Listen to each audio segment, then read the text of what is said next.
You have worked hard to build your wealth, but one simple mistake in your estate plan could mean losing it to taxes, lawsuits, or probate court. The worst part, most people don't even realize they have messed up until it's too late. I'm Ali Talai, an estate planning and asset protection lawyer, author of Estate Planning for Real Estate Investors, and also founder of Talai Law Offices.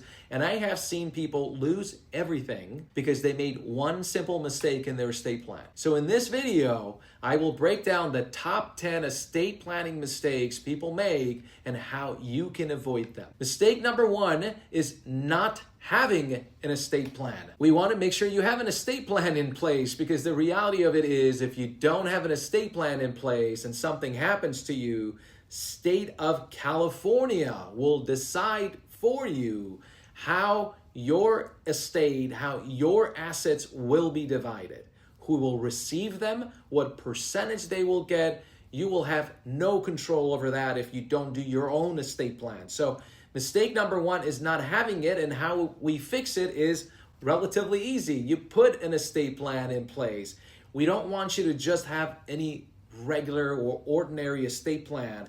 You want to make sure your estate plan is comprehensive and complete. Mistake number 2 is relying on a will as the only estate planning document. If your estate plan is a will-based estate plan and you have real estate, you have membership interest in an LLC, you have stocks in a corporation, these are the types of assets that if you only have a will and now you've passed away, in order for them to pass along to your spouse or other beneficiaries that you've named in your will, there will be the need to have the will probated and have it administered through the court proceedings and through the probate court. And the reality of it is, one of the main reasons we do these sort of estate plan is to avoid going through probate. Probate court can take 1.5 to 2 years. It can cost a lot of money. You lose any privacy that you would have. And again, I say you, I really mean your loved ones, the beneficiaries that you have placed in your will. And so if you have those kind of assets, what we want to make sure is that you do a trust-based estate plan.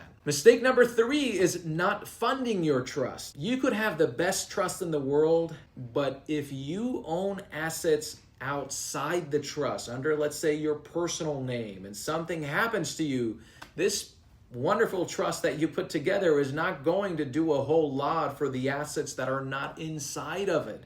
The trust will be able to avoid probate for the assets that are titled under the name of the trust or somehow connected to the trust. So for example, if you own a real property, you got to make sure that you change the deed, you change the ownership of that property, and you change it from your personal name to the name of the trust. That is referred to as funding the trust. Let's say you have a corporation, you have a business, you have some shares in this business. You got to make sure you assign your shares in this particular business to your trust. Now, if these things have been done, and unfortunately you pass away, your trust will be able to completely avoid the probate process for your loved ones, and things could be done much faster, a lot less expenses. And because everything is inside the trust and we're not going to the probate court, your beneficiaries will be able to have privacy as well. Mistake number 4 is failing to plan for incapacity. Many times I have seen trust, and the reality of it is they may have some sort of planning for incapacity in there, but what we really want is proper planning for incapacity. Most of the trusts that I get to see, they're drafted to avoid probate. It's drafted to figure what to do when the person passes away.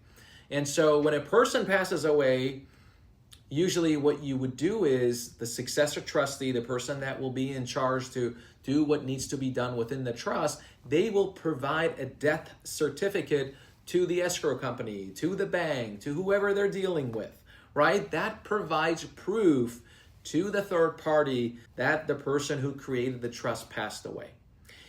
Now we're talking about a different scenario. We're talking about something happens, the person who created the trust, who is now the trustee of the trust or was the trustee of the trust, has become mentally incapacitated. what they're going to ask for, they want some sort of proof.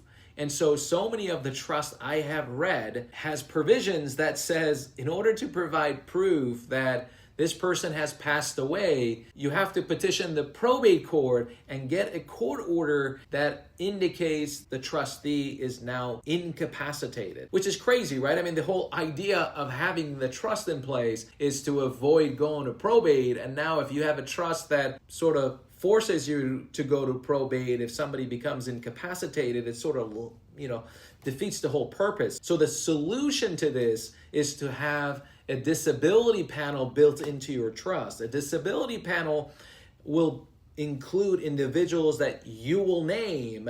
Usually people name their children, the other spouse, maybe brother, sister, individuals that they're close to and they trust them, and there is a good relationship between them. And what this disability panel can do is that if they believe that the grantor, the current trustee of the trust, doesn't have the mental capacity to do what needs to be done, they can collectively execute a document, have it signed, have it notarized, and that document can be used to provide and prove incapacity of the trustee. So instead of having to go to court that could take months, we can have the disability panel execute a document that could realistically be done within a day, if not less. And so if we need to change the trustee and have the next trustee step in and take care of whatever that needs to be taken care of, we could do it much faster. And this becomes really important. Let's say there was a property in the trust and the property was going to be sold. If you're in the middle of escrow and something happens and the trustee becomes mentally incapacitated, if we have to wait 2 or 3 months to get a court order, that could realistically blow up the whole transactions. And so by having these type of provisions, it allows us to eliminate the long delay that could come up if now the trustee, the grantor, becomes incapacitated. So proper incapacity planning becomes key in these estate planning documents. Mistake number 5 is choosing the wrong trustee. Trustee is the person who gets to manage the trust. And in most cases, when you're creating a revocable living trust, if you're creating the trust, you're going to name yourself as the trustee of the trust. So by choosing the wrong trustee, I'm not talking about you. Hopefully you are the right trustee. What I'm really trying to emphasize is that successor trustee who you have named in your trust as the trustee, as the backup trustee to you. I'm talking about that trustee. I want to make sure when you're thinking about appointing successor trustees that you think about, how this person carries themselves. Are they financially savvy? Are they a good communicator? If you call them right now, will they call you back? Will they pick up their phone? Those are all keys. So many times we have clients that have come to us and want us to petition the court to remove a trustee. And when I start to ask questions, it's really because that trustee, again, in most cases, that trustee was just not the right trustee. They weren't the appropriate trustee. They lack good communication skills. They are not financially savvy. They're, not asking the right questions. They're not getting the right individuals involved. And so by having a better trustee appointed as a backup trustee to you, you can eliminate a lot of the family feuds and so many other things that could come up after you have passed away. So we got to make sure you appoint the right trustee as your successor trustee. Mistake number 6 is not updating your trust. We prepare a trust for our client. Obviously, the trust is written based on everything they had told us. It's based on all the current laws and all those sort of things. And if something happens and the client passes away, relatively close in the time we've done the trust is going to do what they wanted them to do. It will take care of all the issues and concerns that they had. However, what's guaranteed in life has changed, particularly tax law. And so what we want to make sure we do is that we want to make sure we have some sort of system in place that allows us to have our trust reviewed and checked every so often. In our office, every 3 years, we review our clients' trust, complimentary. We don't charge them for the hour that they come in and see us for the review. If we have to make an update, obviously there's a charge for that. But the idea is that we want to have something in the, in our process that allows us to get in contact with the client to make sure things are still the same way and it's set up the way they would want to. In life, there are changes in tax law that could impact our estate plan, but more importantly, there are changes in our life. Sometimes we lose a family member, sometimes we have a new child, new grandchild, there are divorce, remarriage concern to be aware of, and the changes that will be required within your trust.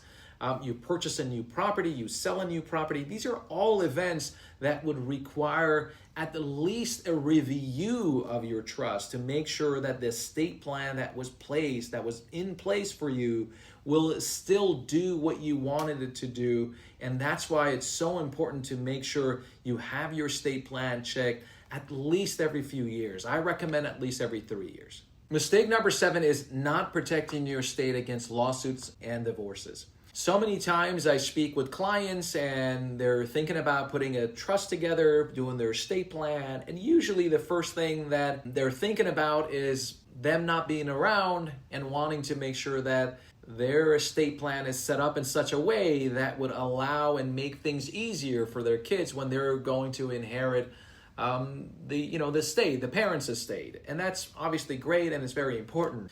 But asset protection becomes very important when we're doing our estate planning. And when I talk to you about asset protection, the reality of it is there's a part of the asset protection relates to my children or my beneficiaries after I'm gone. How do I provide to them? How do I distribute the assets that I have to them so that if they did get involved in a car accident, a lawsuit, or a divorce, that they would not lose the inheritance? That becomes really important. And then there are many other times that the concern becomes, well, while I'm alive, what can be done so that all of a sudden, if there is a lawsuit filed against me, that my assets are protected against claims of third parties and potential creditors. And we can do great deal of planning for asset protection when you are setting up a trust. There are different types of trusts, different structures that can be used, but what I want you to know is that you can do a great asset protection planning for the beneficiaries that you have in your trust. I usually don't recommend that you would do outright distributions to them. I like the distribution in a trust for them. In most places, they are referred to as inheritance trust. I like to refer to them as inheritance trust. So instead of making an outright distribution to them, I will make a distribution that will be inside of a trust for them. And so that's one thing to keep in mind. And also, if you're concerned about asset protection for yourself, when we're doing estate planning, we can build in asset protection strategies that would help you protect your assets while you're alive. And that's the strategies. There are many different things: land trusts, LLCs, holding LLCs, irrevocable trust, lien stripping, so many different things that can be done. But what I want you to be aware of, that we can do proper planning to avoid creditor claims for our beneficiaries and ourselves. Mistake number 8 is forgetting about taxes. If you are, again, wealthier, you have a larger estate, then beside doing the probate planning, we want to make sure we build in some sort of planning that can deal with estate taxes. Estate taxes could take a good chunk of someone's estate, and most people don't want to have the IRS included in their list of beneficiaries. So if that is the case and you have a larger estate, we want to make sure we have proper estate tax planning built in the trust planning that we're doing for you. At the same time, there are some capital gains tax planning that can be done. In the United States, the way the laws are set up, they're set up in such a way that we can do estate tax planning for a client, or we can do capital gains tax planning for the client. You cannot do planning for both of them at the same time. And so the reality of it is the key factor here becomes figuring out what is the total value of our estate and what is the likelihood of us having be subject to estate taxes. So if your estate is below the thresholds that they have for estate taxes and you're not subject to estate taxes, it doesn't make a whole lot of sense to do an estate plan that is only focused on estate taxes. What we would want to do is we want to do an estate plan that focuses more on capital gains taxes. So, and the reason I say that is because if you do an estate plan that is only for estate taxes and you pass away, but your estate is not subject to estate taxes, your heirs, your beneficiaries are going to lose out on the capital gains tax planning that could have been done. And so if there are no estate taxes to pay, it makes no sense to do any estate tax planning. In general, majority of the individuals that live in the United States will have capital gains tax issues. So the estate plan would be geared more towards doing capital gains tax planning. But again, as you're putting your estate plan together, when you're talking to a professional, you want to make sure you bring up the estate tax planning and also capital gains tax planning that could be done within your estate plan. Mistake number 9 is not planning for your business. So many times I've reviewed trust documents that have been executed, long time ago. They have transferred their home into their trust. They have their bank connected to their trust. One thing I get to see missing in most cases is the connection of the business to the trust. So let's say the client has a business, has some sort of corporations, has some sort of an LLC. Maybe in their trust, in the list at the end of their trust, there is usually a list of assets. They have maybe named that particular business in there, but when you look inside the business, the membership interest or the stocks that have been issued from the business only names the client. It does not mention anything about the trust. And so if that is the case, and unfortunately something happens to you, in order for that business to pass along to your beneficiaries, there will be a need to go to probate court. So what we would want to do, we want to make sure we connect your business to the trust. We assign the membership interest, your shares, the shares that you have in the corporation, or whatever type of interest that you have. We want to make sure we assign it to the trust. That part is essential. It's very, very important in order to make sure that when something happens, that your kids, your loved ones, your beneficiaries don't have to deal with probate court for the business itself. Mistake number 10 is keeping your estate plan a secret. So you have gone through the steps of doing your estate plan. You've gone through the steps of having the proper incapacity planning in your trust, having the proper capital gains tax planning, estate tax planning, asset protection planning, all the stuff that we've been sort of talking about. But what becomes, the last factor and another really important factor is that you gotta let the successor trustee, you gotta let somebody know that you've done a trust. And in most cases, my suggestion to you would be that you want to make sure you at least let the successor trustee that you have appointed in your trust know that you've done an estate plan and where the estate plan is. I don't know if I would go as far as actually giving them the documents. Some people think they would want to. Some people say I don't want to. In general, I think I would prefer to let them know where the documents are. I would tell them, I usually keep them at the house. They're in the office. I would provide them with the attorney the information of the attorney who wrote the trust. I would do all those things.